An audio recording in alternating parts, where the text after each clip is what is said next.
এতিয়া অৰুণোদয় 3 আমি কেনেকৈ গঠন কৰিব খুজিছো অৰুণোদয় 1 আৰু 2 জুনে হিতাধিকাৰী আছিল তেওঁলোকে অৰুণোদয় 3 ৰ বাবে নতুনকৈ আবেদন কৰিব লাগিব যে অৰুণোদয় কোনে কোনে পাব লাগে প্ৰথম অৰুণোদয় পাব কোনে লাগে বিধৱা মহিলা গৰাকী অৰ্থাৎ যি পৰিয়ালত বিধৱা মহিলা আছে সেই পৰিয়ালে অৰুণোদয় আঁচনি পাব লাগে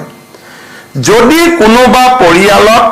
45 বছৰৰ ওপৰৰ অবিবাহিতা ছোৱালী আছে সেই পৰিয়ালটোৱেও অৰুণোদয় পাব লাগে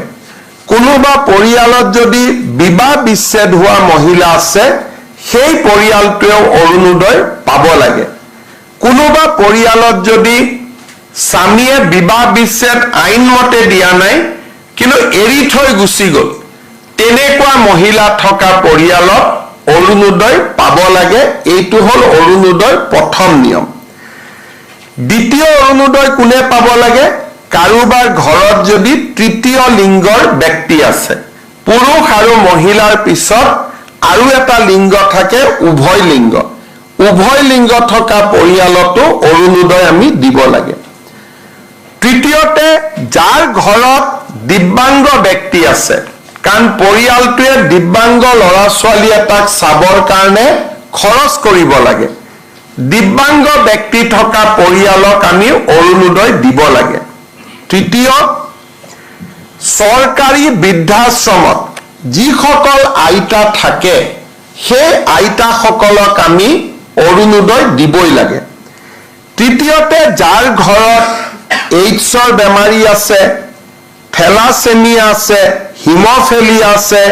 চেৰিবেল পালসি আছে কুষ্ঠ ৰোগ আছে অটিজিম আছে এওঁলোকৰ পৰিয়ালতো আমি অৰুণোদয় দিব লাগে কোনোবা মহিলা যদি ভিক্ষা কৰি জীৱন নিৰ্বাহ কৰে তেওঁলোককো ডিসি সকলে বিচাৰি উলিয়াই অৰুণোদয় দিব লাগে আৰু এইখিনি